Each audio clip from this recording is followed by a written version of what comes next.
Good Thursday morning, everybody. It is game day. Not for us, but for somebody. We have an actual, meaningful, impactful NFL game tonight. So we made it. We're getting another season. COVID could not keep us down, although it may very well provide a speed bump at some point this season. And I'm ready for it. I'm ready to go. So might do a watch along stream tonight for at least part of the game. And if I do, that stream will double as the hat giveaway stream as well. So if you want to enter the hat giveaway, then definitely show up at some point during the stream tonight if I decide to do it. And if I do decide to do a little bit of a watch along stream, we're going to try to have some fun with it. So stop by. The Hawk's Nest collab went great. We will probably do it again in the future. I think it's likely that we will do it again in the future. So I know a lot of my subscribers who are also his subscribers watched that, and it seemed like the reception to that was very positive. People liked it. So I think that we will probably be doing that again in the near future. So that was great. That was a great success.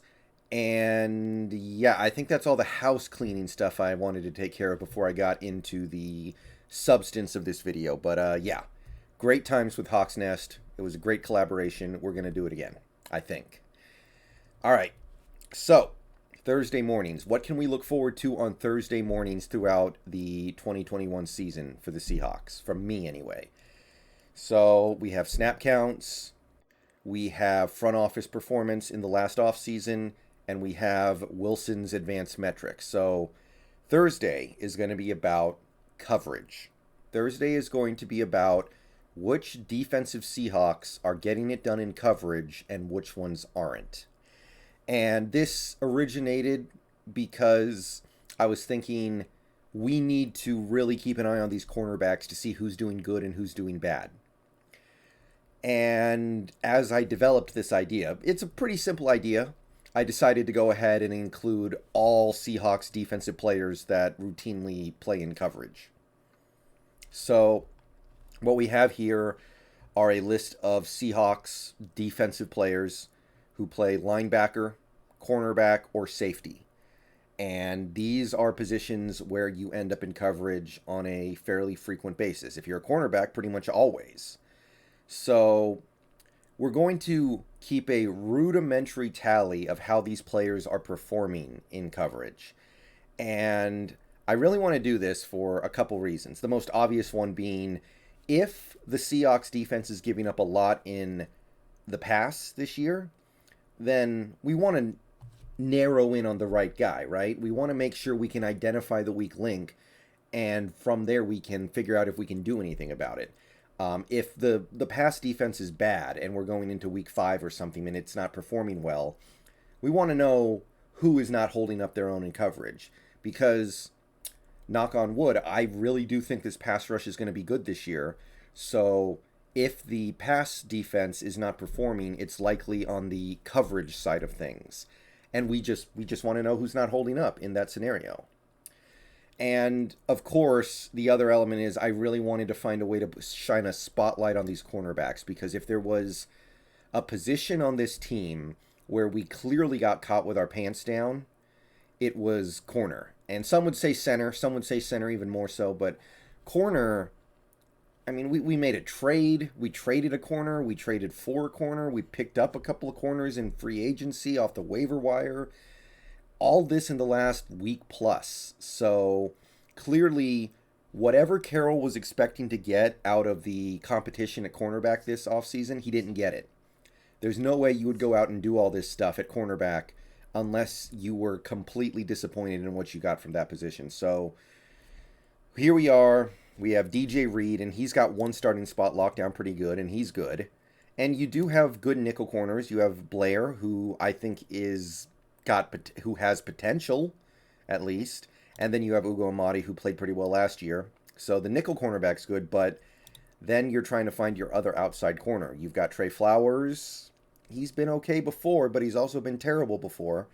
I'll believe it when I see it. Sidney Jones, Jacksonville kind of gave him away. I like Sidney Jones. I think he's talented. I think he has a chance, but I'm not thrilled about betting part of our season on a dude that Jacksonville basically was like, and we were going to start you, but we'd rather have a 6th-round pick than you. I don't love that. You have Bless You on Austin. You have Trey Brown whenever he gets off the injured list, and we will probably add a couple more players to this list as the season goes on. If John Reed gets on the field, he'll get tossed on here. If we pick up another corner in free agency or a trade, he'll obviously get added here. And as the season goes on, we're going to keep track of targets, completions, completion percentage against, yards allowed, touchdowns allowed, and QB rating against. All pretty self-explanatory. And we'll see who's actually performing. And because as long as we're here, we may as well go all the way, we're also going to be doing the same for linebackers. Bobby Wagner, last year, one of the things I really hammered on was that Wagner's coverage in 2019 was abysmal and he needed to get a lot better. And outside of the Washington game, he did. So we get to keep track of that again. Jordan Brooks was not known for his coverage ability in college. If he can develop in that area, that would be really good, obviously, and we'll keep track of that through his coverage metrics. Darrell Taylor, can he play in space? Part of playing in space is being able to cover every now and then. How does he hold up in coverage? So we're going to do the linebackers, and of course we're going to do the safeties, because Jamal Adams was not exactly a model student in the world of coverage last year. And if he struggles again this year, then we might start wondering, why was this dude good in coverage for the Jets and not good here? What's going on? Is it a him problem? Is it an us problem? Whatever. If it's a problem, we should know. And of course, Quandre Diggs and Ryan Neal, although Ryan Neal is as likely to get on the field as a corner as he is a safety. So positions are somewhat nebulous in that defensive backfield for the Seahawks this year, I think. So it's going to be mostly a rudimentary look, but this list of stats should give us a pretty good idea of who's holding up and who's not. And obviously context matters. And we as fans, if you're watching this video, you're probably smart enough to know how to keep things in context. Okay?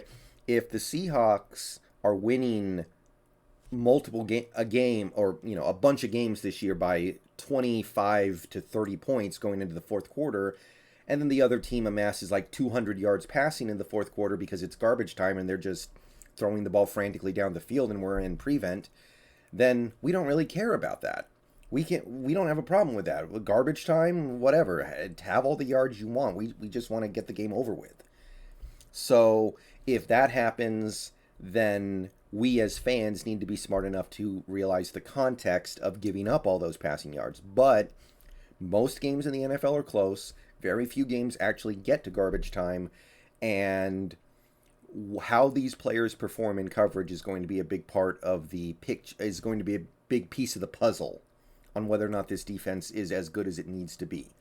Because this defense needs to be really good this year for us to be successful, because I don't think the offense is going to be amazing, at least not at first, and needs to be successful because Carroll has spent so many resources on this defense that it just needs to actually be good, or else what were all the resources for? So that's going to be your Thursday video. We're going to take a look at the coverage ability of every relevant player on the Seahawks and try to figure out who the weak spots are, if we have any. That's all I got. I'm out of here. Peace out. Go Hawks. See you guys later today. It's game day. See y'all later.